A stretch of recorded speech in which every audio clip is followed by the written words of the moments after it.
দেখুন, এটা বলার অপেক্ষা রাখে না যে 2026-এ বিজেপির এই বিপুল জয়ের পেছনে অন্যতম কাণ্ডারি শুভেন্দু অধিকারী, এবং সেই শুভেন্দু অধিকারী চ্যালেঞ্জ করে ভবানীপুরে এসে মমতা বন্দ্যোপাধ্যায়ের কেন্দ্রে দাঁড়িয়ে প্রাক্তন মুখ্যমন্ত্রী, আজকে যেহেতু ডিসলভ করে দিয়েছেন বিধানসভা মাননীয় রাজ্যপাল, সেই তো প্রাক্তন মুখ্যমন্ত্রী মমতা বন্দ্যোপাধ্যায়কে হারিয়েছেন। এখন সেই বিজয়ী দলের সরকারটা শপথ নেওয়ার আগে শুভেন্দু অধিকারীর ডান হাত তার আত্মসহায়ককে টার্গেট করে খুনের উদ্দেশ্য কি হতে পারে? এর অর্থ কি এই যে নতুন সরকারকে শুরু থেকে একটা বড়সড় ধাক্কা দেয়া, রিস্টেবিলাইজ করে দেয়া, নাকি ব্যক্তিগত কারণেও উড়িয়ে দেওয়া যায় না, ব্যক্তিগত কারণেও খুন হতে পারে? ব্রিগেডিয়ার দেবাশিস দাস কি মনে করছেন? দেখুন সুমন, সবাই একটা সোজা অঙ্ক করছেন যে যেহেতু শুভেন্দু অধিকারীর আত্মসহায়ক, তাই জন্য ওনাকে খুন করা হলো বিজেপিকে শিক্ষা দেওয়ার জন্য, এবং তৃণমূল কংগ্রেসের সুপ্রিমো এবং তার দলবল এটাতে দায়ী। অঙ্কটা এত সোজা না। কেন বলছি এই কথাটা? এখানে খালি একলা তৃণমূল কংগ্রেস নেই। দিল্লির একজন পাপ্পু আছেন, ইটালিয়ান পাপ্পু, তিনি হঠাৎ করে এখন বন্ধুত্ব করে নিয়েছেন তৃণমূল কংগ্রেসের সাথে। দিল্লির আরেকজন পাপ্পু আছেন, মাফলার পাপ্পু, তিনিও বন্ধুত্ব করেছেন। এখন আজকে এসছেন লখনৌ থেকে লাল টুপির পাপ্পু, বিহার থেকে এসে এই খুনের জন্য অমিত শাহকে দায়ী করছে, এবং বিহার থেকে চারা চোরের ছেলে পাপ্পু। এই পাপুরা কিন্তু সবাই, এটা এই 5 পাপ্পু এবং কলকাতার একজন পাপ্পু আছেন, এদের একটা মিল আছে, সেটা হচ্ছে এক তো এরা সবাই কারো হাত ধরে পলিটিক্সে এসছে, মানে কেউ মায়ের কোল থেকে নেমে পলিটিক্সে এসছে, কেউ বাবার কোল থেকে নেমে। আরেকটা মিল আছে, তারা সবাই ভারত বিরোধী। এইবার আমি আমার অ্যাঙ্গেলটা আসছি, এখানে আমি যেহেতু বসে আছি আপনার চ্যানেলে। পশ্চিমবঙ্গ, আসাম, মেঘালয়, ত্রিপুরা, ওইদিকে চলে যান বিহার, ইউপি, উত্তরাখণ্ড, পরপর বর্ডারগুলো দেখুন, Bangladesh border, Nepal border, Paschimbanga, Bihar, UP, Uttarakhand.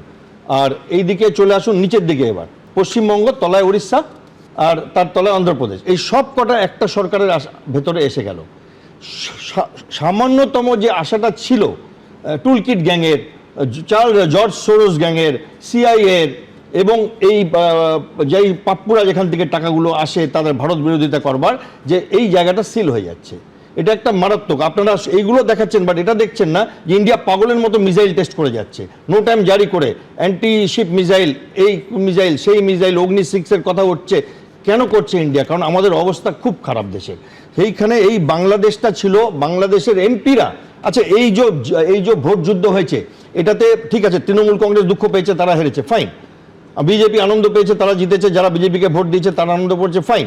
আর কারা দুঃখ পেয়েছে? আপনি দেখুন, পাকিস্তান দুঃখ পেয়েছে, বিজেপি জিতেছে। আইএসআই দুঃখ পেয়েছে, আমেরিকা দুঃখ পেয়েছে, আমেরিকা বলছে না মুখ দিয়ে। জানেন কিনা জানি না, আমেরিকার একজন কর্নেল ঢাকা ওয়েস্টিন হোটেলে মারা গিয়েছিলেন, তার বডি পোস্টমর্টম হয়নি। এই রাজ্যের জয়ের জন্য ট্রাম্প নরেন্দ্র মোদীকে কেন করছে? কারণ যে আমার উপর না দায়টা আসে, এবং আমরা খুব বাজে অবস্থায় আছি ইন্টারন্যাশনালি। এবং সেইখানে আপনারা খালি এইটা দেখছেন, আমি তো অবাক হয়ে যাচ্ছি, যে মানে বলতেও খারাপ লাগছে যে আপনারা জিতলেন, এত লোকের ভোট পেয়ে জিতলেন। আপনাদের ভোট কি মানুষ দিয়েছে আপনাদের ভালোবাসা বলে? না, মানুষ দিয়েছে কাউকে ঘৃণা করে বলে। আমি মুখের ওপর বলবো, কিছু মনে করবেন না দাদা। আপনারা পেয়েছেন 45%, অন্যরা পেয়েছে 41%। বিশ্বনাথ দাস স্ট্যাটিস্টিক্স আপনি জানেন, বাট 40-45 হলে হয় 85। 14% ভোট বাইরের লোকও পেয়েছে। আপনি বলছেন ইয়েস বিজেপির থেকে আরো বেশি হচ্ছে no Mamata vote, no Trinamool. এবার সেইটা যখন হয়েছে, যখন এই ব্যাপারটা হয়েছে, আপনারা ভোট পেয়েছেন, শাসন করুন। কারণ দুটো কারণে মানুষ আপনাদের ভোট দিয়েছে। আমরা তো কলকাতাতে ভিআইপি জায়গায় গিয়ে ভোট দিয়েছি চা খেতে খেতে। মানুষ ভোট দিয়েছে প্রাণ হাতে করে, যে বেরাবো, হাতে আতরের গন্ধ শুকবে, বেরাবো, মারবে, বেরাবো, খুন করবে, আজকে করবে না কালকে করবে, পাঠাটাকে মেরে দেবে, বাচ্চাটাকে মারবে। এটা হয়েছে সেইখানে। বিশ্বনাথ দাস জানেন, ওনারা স্টাডি করে না, আমরা জানি, যারা গ্রাউন্ড রুটে কথা বলি কাদের লোকদের সাথে। এখন কি হচ্ছে দাস, আমি বলছি আপনি ভাঙড়ের ফুটেজগুলো দেখবেন, একজন দাঁড়িয়ে আছে, সকাল থেকে ভোটাররা আসছে, তার হাতে স্লিপ দিচ্ছে, সে ওখানে বসে একটা নির্দিষ্ট দলের বোতাম টিপেছে। এমনি ভাঙড়ে ভোট এবং স্লিপ দেওয়া আছে, লাগানো আছে। এবং সেইখানে কি দেখুন কি মারাত্মক, মানুষ ভোট দিল একমাত্র এইখানকার কারোর কথা শুনে ভোট দেয়, মার্জনা করবেন, ভাঙড় বলছি ফলতার কথা। মানুষ ভোট দিল কি জন্য জানেন? মানুষ ভোট দিল অমিত শাহর কথা শুনে, মানুষ ভোট দিল নরেন্দ্র মোদীর কথা শুনে, যে নরেন্দ্র মোদী বললেন হিসাবও হবে। মানুষ বললো হিসাব হবে, ঠিক আছে। অমিত শাহ বললেন চুন চুনকে নিকালকে লাएंगे উল্টা করেंगे, বলেছিলেন কিনা? মানুষ সেই আশায় ভোট দিয়েছে এবং সিইও গণেশ কুমার মানুষকে আশ্বস্ত করেছে যে তারা ভোট অবধি পৌঁছাতে সেন্ট্রাল আর্ম পুলিশ ফোর্স হালুয়া টাইট করে ছেড়ে দিয়েছে। লোকে তো বলে, কিছু তৃণমূলের লোক বলছে, কিছু লোক বলছে যে সেন্ট্রাল আর্ম পুলিশ ফোর্স নাকি অত্যাচার করেছে। থ্যাংক ইউ যদি অত্যাচার করে থাকেন, আমরা চাইছিলাম একটু দেখতে। এবার এখানে কি দেখছি জানেন, আমি আপনাকে বলবো না অত্যাচার মানে আমি ওইটা বলছি না, মানে আমি চাই যে একটু কড়া শাসন। এবার এখনো অনেকে বলছে আবার ভুল করছে, এখানে কারেক্ট করে দিচ্ছে সেনাবাহিনী এখনো মাঠে আসেনি। মমতা ব্যানার্জি বলছেন রাফাইল ছাড়া সব নামিয়েছে। সরি ম্যাডাম, একটাও আর্মির লোক নামেনি। আর্মি নামলে কি হবে আপনাদের দেখাবো এরপরে, যদি আপনারা বাড়াবাড়ি করেন। এবার হচ্ছে কি যে এই যে মার্ডারটা হলো, এটার মেসেজটা কি?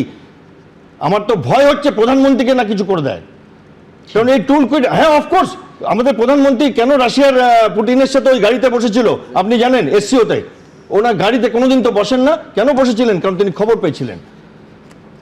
এবার কি হচ্ছে, আমার ভয় হচ্ছে এখানে যে আরো অনেক কিছু হবে, সাম্প্রদায়িক একটা দাঙ্গা বানাবার চেষ্টা হতে পারে। যেরকম ভাবে হোক এই ব্যাপারটাকে বানচাল করা, এর পিছনে অনেক রাষ্ট্রের শক্তি আছে। পাকিস্তান পার্লামেন্টে বাংলাদেশ পার্লামেন্টে কথা হচ্ছে। এবার আরেকটা কথা বলছি, এটা লাস্ট কথা, যে এখন একটা ট্রেন্ড দেখছি যে এই যে 2-3 দিন আছে, এই সময় মানুষ যারা ভোটে জিতেছেন, যারা মনে করছেন মানুষ তাদের ভালোবেসে ভোট দিয়েছে, মানুষ নরেন্দ্র মোদীর কথা শুনে ভোট দিয়েছে, অমিত শাহের কথা শুনে ভোট দিয়েছে, আমি নির্দ্বিধায় বলছি। এবং এখনো 41% তৃণমূল আর 14% যদি অন্যদের দেখেন তো 57% মানুষ আপনাদের বিরুদ্ধে ভোট দিয়েছে। ফাইন, আপনারা লার্জেস্ট মেজরিটি পার্টি, 200টা সিট পেয়েছেন, চুপ করে বসে থাকুন ঘরের মধ্যে। আপনারা রাস্তায় বেরিয়ে মদ্যপ লোকগুলো, যেগুলো পঙ্কজ দাকে মারবার জন্য সাহায্য করেছিল, যেগুলো অভয়ের মায়ের দায়িত্ব নিয়ে সিসিটিভি ফুটেজ নষ্ট করেছিল, বডি পুড়িয়েছিল, যেগুলো প্রত্যেকটা কলেজের রেপ কেসে করেছিল, তাদেরকে আপনারা গিয়ে প্রণাম করছেন, তাদেরকে দিয়ে ক্ষমা করছেন। আচ্ছা, সিপিএম যে কোনো সিনে নেই, তাদের অফিস হ্যান্ড ওভার করছেন। আরে 15 বছর অফিসটা ছিল না, 1-1.5 মাস পরে দিতেন। আপনাদের আর কোনো কাজ নেই, কি চিপ পপুলারিটি করছেন আপনারা উইকনেস দেখাচ্ছেন, আরো মার খাবেন। এবং দ্বিতীয় কথা, বিজেপির কোনো আইডিয়া নেই IAS IPS lobby, WBCS lobby কি করতে পারে। আপনারা ভাবছেন যে আপনাদের সংসারে এসে ওরা তাদের কথা শুনবে? আরে ওরা আপনাদের মতো অনেক দেখেছে। সেন্ট্রাল গভর্নমেন্টের লোকেরা আপনাদের মতো চমকায় না, ওরকম হয়। তারা ভেতরের লোক আছে তাদের, আপনারা কিচ্ছু শুনবে না, কারণ তারা সারা জীবনে যা কামাতে পারবে, মানে যেদিন ডিএসপি হয়েছিল, আইপিএস একাডেমি থেকে বেরিয়েছিল, বা যেদিন ডেপুটি কালেক্টর হয়ে বেরিয়েছিল আর চিফ সেক্রেটারি হয়ে রিটায়ার করেছে, তার থেকে বেশি কামিয়ে নিয়েছে লাস্ট 2 বছরে, লাস্ট 5 বছরে। এবং সেইখানে আমি দেখছি অদ্ভুত একটা কম্পিটিশন চলছে জিতে যাওয়া এমএলএদের, কে কত বড় উদার, কে কত বড় ভালোবাসতে পারে, কে কত বুকে জড়িয়ে ধরতে পারে। কাদের বুকে জড়িয়ে ধরছে? অভয়ের মায়ের জোকে।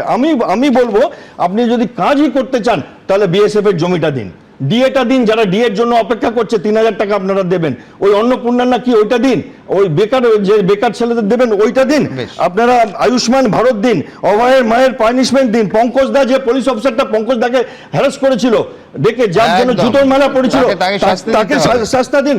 যেই পুলিশ অফিসারটা অ্যাবসকন্ড করছে, সে অ্যাবসকন্ড করলো কি করে? আপনাদের ইন্টেলিজেন্স এজেন্সি তো সারা ভারতবর্ষের, আপনার সেই লোকটা পালালো কি করে কালীঘাট ওসিনে?